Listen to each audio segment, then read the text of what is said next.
violence and other kind of violence. Get away! I could be at work, at school, in my car, and I can still get shot by the police. But I can get shot anywhere. So it is what it is.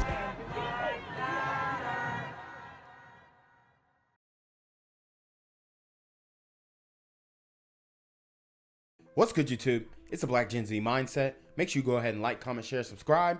Let's get into the video. At 4 o'clock, a year after her two sons were brutally murdered, allegedly by a friend, a mother is pushing for everyone to get a mental health checkup if they need it.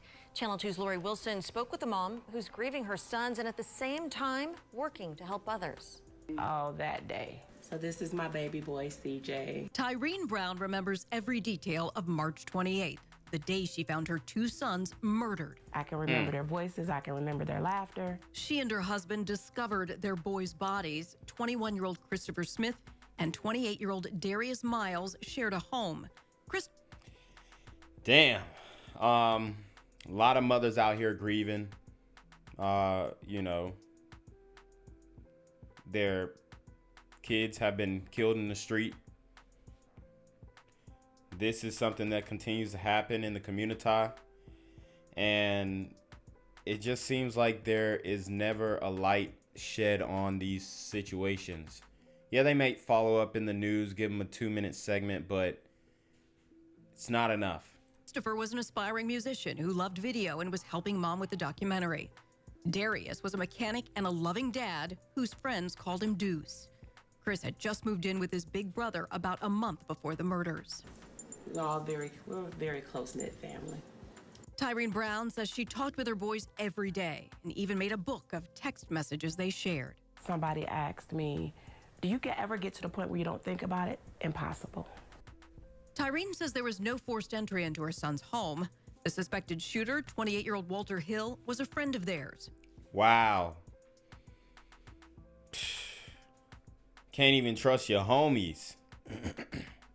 Can't even trust your day ones. Her older son had given him the garage code so he could have a place to stay when he fell on hard times. Wow. She believes Hill struggled with depression and mental illness. And you know, we definitely need to give credence to the mental illness part, that factor, but let's keep it a buck. This dude was a super gremlin on demon time, and there shouldn't be excuses made for this type of stuff. Like, for real. Are in a war, and a lot of people's wars begin within themselves. While the suspect in her son's murders is in jail awaiting trial, she's put together a conference that she hopes will encourage anyone going through tough times. A day of inspiration, healing, and deliverance. Something she knows is a process and a test of faith. It's about people who are trying to survive this life. We all need a reset. We all need a reset and just a healthier way of being. Some wise words there. Tyreen says she's still waiting for a trial date to be set, but in the meantime, she says her conference will be September 24th at Restoration Life Center in Stone Mountain. For more information, just head to our website, WSBTV.com. Right. Police have identified the suspect in a shooting at a Clayton County Walmart, which we covered last night on WSB Tonight. They say he's 18-year-old Matthew Thomas Jr. Dang, and I mean, these dudes is getting younger and younger. Oh, man. His bond was denied, so he's going to stay in jail. This is the latest case of public violence in the metro. Right now, a local group has taken action to stop it. Channel 2's Larry Spruill live in Riverdale for us. And Larry, after last night's shooting, I mean, this group chose to hold a 24-hour lock-in, they're calling it. 24-hour lock-in to play basketball. I mean, this is just another form of midnight basketball, trying to keep the kids off the street. I mean, is basketball the only alternative to keeping these kids off of the street? That's what it seems like, man. If that's the only alternative, we're in for a long ride. Yeah, George and Wendy and those young men from Metro Atlanta are here right now playing basketball. Take a look.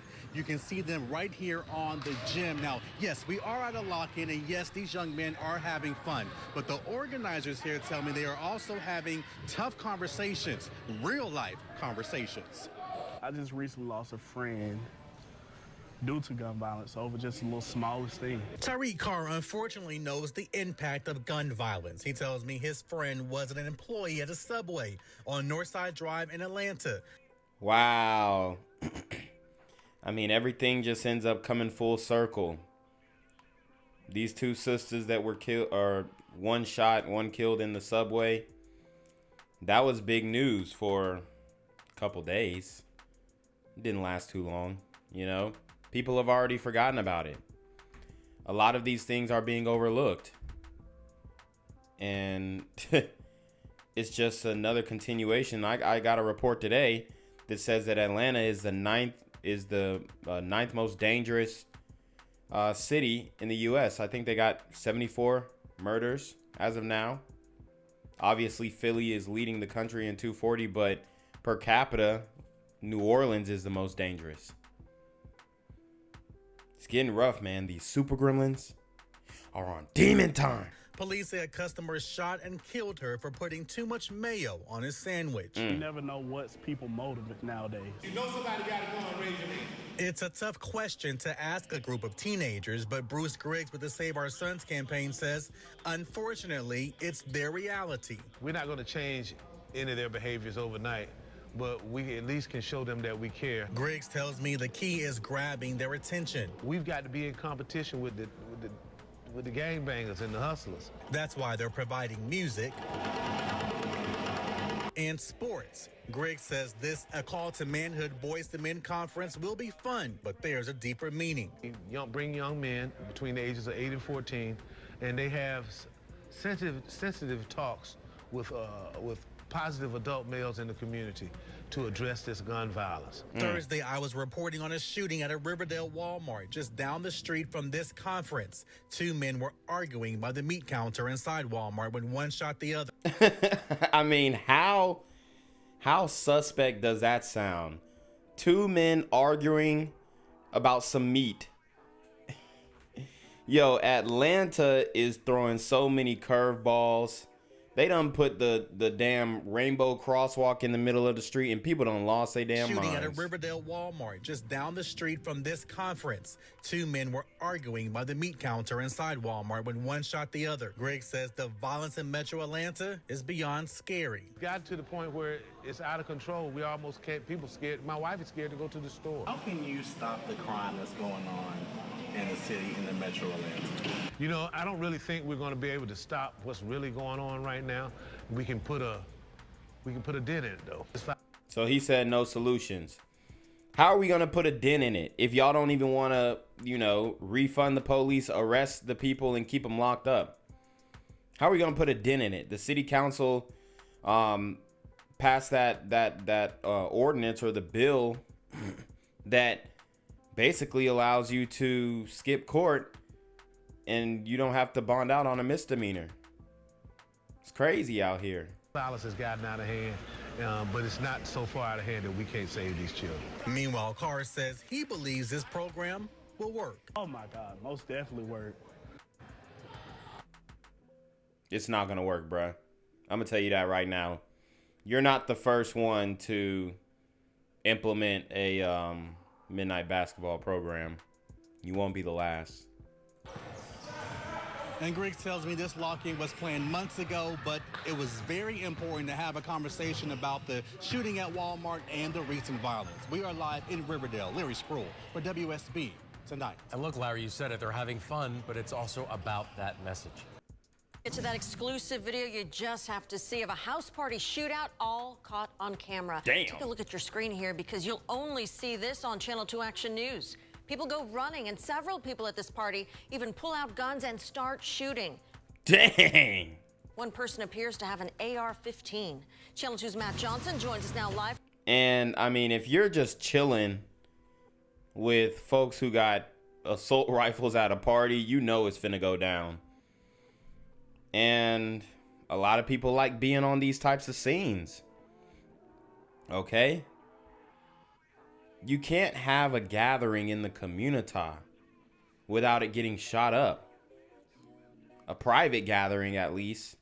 Sometimes these public ones, they escape, you know, drive-bys and whatnot, walk-ups even.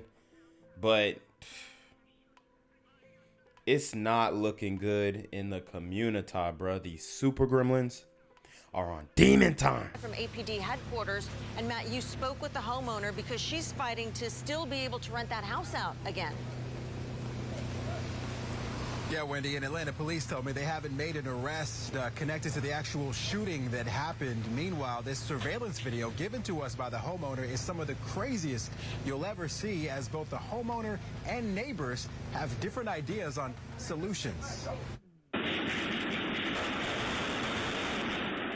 There's only a few seconds of calm in this video before there's 30 seconds of gunfire, sending people running for their lives. Damn. The shooting keeps going, with even some in the crowd pulling out guns and firing toward other shooters off camera. Another angle shows how even more people are scrambling for cover when the shootout happened during a house party in Southwest Atlanta. One person starts returning fire, and at least 2 others in the house have guns. Sheesh. That is insane. When I first arrived, I just noticed a trail of blood leading into the house. I spoke to the homeowner over the phone, who asked not to be identified. She says it all happened June 2nd after someone booked her home off McDaniel Street as a short-term rental. I automatically felt a little bit guilty that I put my neighbors through something like that. There's children that live across the street. She says the party left her with $33,000 in damages, and she's still fighting to be reimbursed. I was immediately moved to tears because it's my home. You know, I put my love in it. I care about it. Atlanta police tell me one person was injured during the shootout.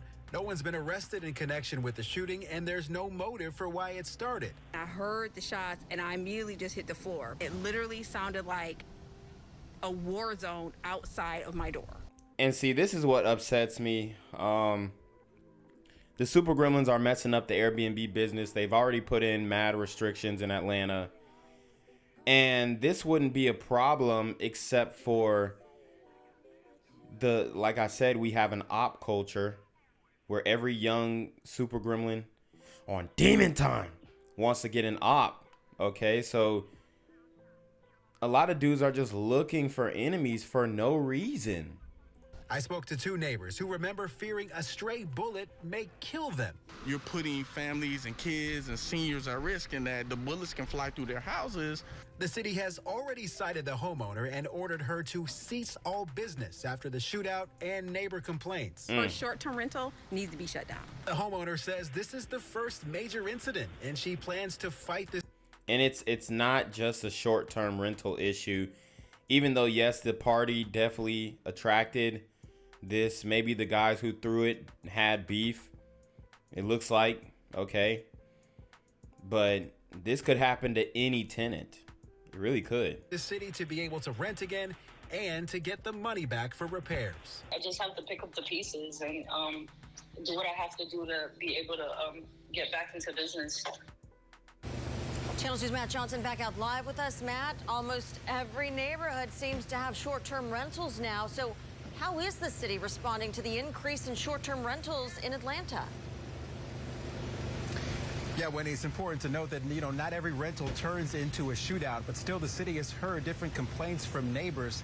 There is a new ordinance that has more limits on how many homes that a host can have, and there's more restrictions on these owners, but that goes into effect. The enforcement goes into effect starting September of this year.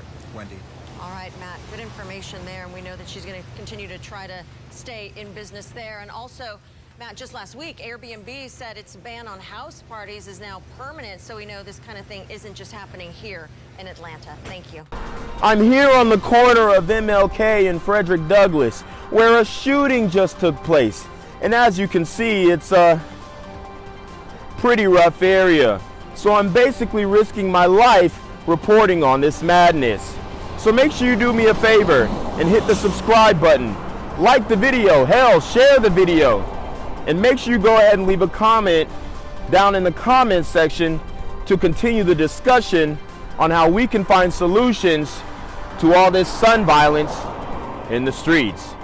I'm Jenquavius Jackson, here live, reporting from Atlanta, Georgia, BGZM News 17. Developing right now, an Atlanta rapper known as Gunna will stay in jail after a judge denied him bond today. He's charged in a gang. Boy, look at him, man. Gunna face. He done lost 30 pounds in there. My man done lost 30 pounds in there. He was a chunky little fella. Man lost 30 pounds. His face slimmed up. They made him cut his dreads. But it looks like he's still in trouble. Let's watch. In jail after a judge denied him bond today.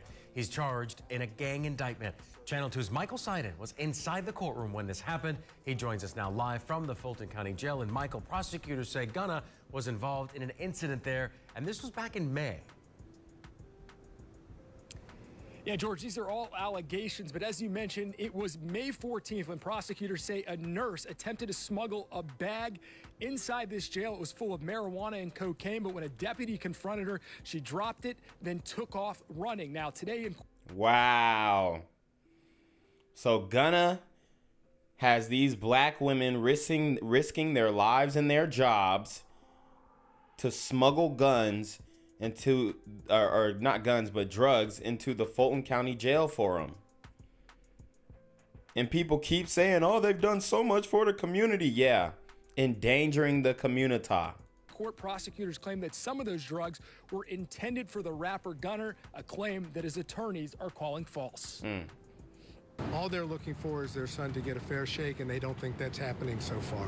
That's how Gunna's parents reacted to a Fulton County Superior Court judge's decision to deny their loved one's request for bond, citing concerns that the Atlanta rapper, whose real name is Sergio Kitchens, might threaten or intimidate witnesses if he were to release him ahead of trial. None of the allegations made today, these so-called new allegations, are accurate. Gunna, who appeared virtually today, is one of 28 defendants charged in a sweeping criminal gang indictment that also accuses fellow rapper Young Thug of being a part of Young Slime Life, or YSL.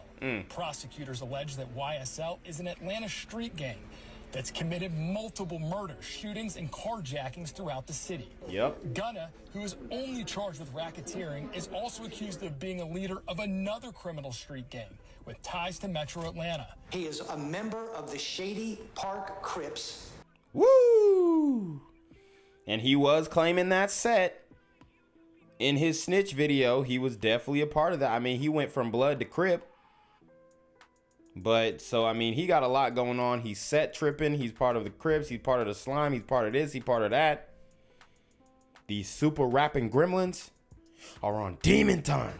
Out of South Fulton. He is under an investigation at this point in time by more than one law enforcement agency concerning at least 2 homicides committed by that gang during this time. I repeat, not involved in any of this so-called Shady Park Crips matters. Prosecutors also revealed new details about a recent incident at the Fulton County Jail.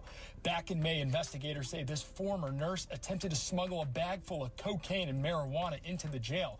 But when a deputy Look at that. That's that za. That's that gas.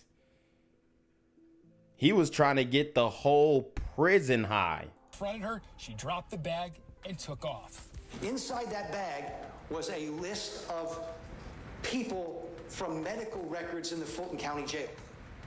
One of those people on that list was Mr. Kitchens. What is your client guilty of? Being a hip-hop and rap star. Look at him smile. He couldn't even take it serious. At least he's dressed nice. But geez, he couldn't even take it serious. He had to crack a smile at the look. It's over for them boys. I'm sorry. It's over. All right, so back to that former jail employee. We were told by authorities that she spent more than a month on the run. They finally caught up with her in Mississippi. She is now facing extradition. Also, in the meantime, the judge issued an order, Judge Glanville issued an order on Wednesday forcing defense lawyers to withhold witnesses' information from their clients. This after prosecutors claimed that they had numerous threats to kill or harm witnesses. Of course, defense attorneys deny those allegations. We're live in Northwest Atlanta. I'm Michael Seiden, Channel 2 Action News. Police say a man confessed to shooting and killing his girlfriend in South Fulton County. He admitted to this. East Point police found the victim at the Park at Galloway Apartments on Tuesday. Officers say the man told them he killed the woman during a fight. Police have not released her name or what charges her boyfriend could now face. We're staying on top of this story, and we'll have new developments for you starting on Channel 2 Action News at the highest rate of inflation. Young Thug's nephew now accused of murdering his girlfriend. It's the latest blow for the family of the well-known Atlanta rapper who's facing multiple felony charges.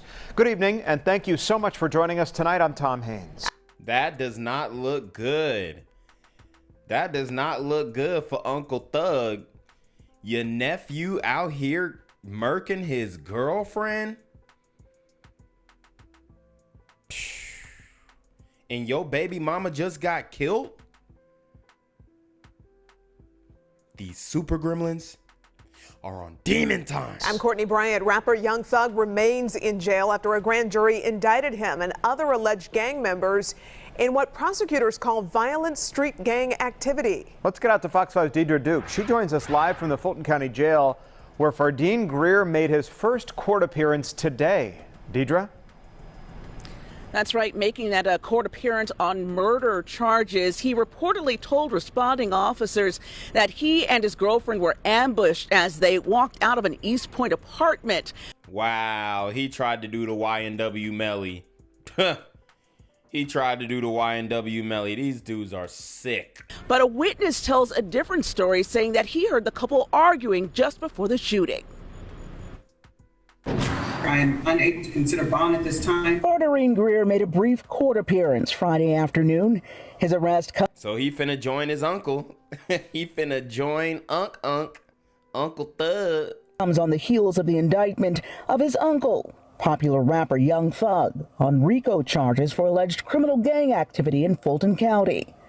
Police have charged 21-year-old Grier with murdering his girlfriend in East Point on Tuesday. Police responding to a person shot call in an apartment complex on the 4000 block of Fox Hunt Lane discovered Destiny Fitzpatrick's lifeless body in a pool of blood. Grier was reportedly on scene when officers arrived. According to TMZ, Grier told cops he was Young Thug's nephew, the son of YT's oldest sister. A source close to Young Thug confirms the relation. Officers stated in the incident report that they observed items inside the apartment broken and thrown across the living room. Mr. Grier reportedly told police 2 men in ski masks attempted to rob the couple. See, that's how we know it was a lie. Because these super gremlins don't wear ski masks anymore. They wear poo-shiesty masks, poo-shiesty masks, poo-shiesty masks. As they were leaving out of the apartment. Grier also stated that one of the masked gunmen shot the victim and they both ran afterwards. Grier reportedly told officers he dragged Destiny back into the house after she was shot and asked someone to call the police. But a witness on scene gave a different account, telling police he heard Destiny and Grier arguing, then what sounded like a gunshot. The man said he walked outside and observed a female on the ground, possibly shot, and called police. He said he did not see anyone running from the apartment. Wow. And Grier does remain behind bars here at the Fulton County Jail tonight without bond. In Fulton County, Deidre Dukes, Fox 5 News. Gang violence and other kind of violence. Guess what? I could be at work, in school, in my car, and I can still get shot by the police. I can get shot anywhere. So it is what it is.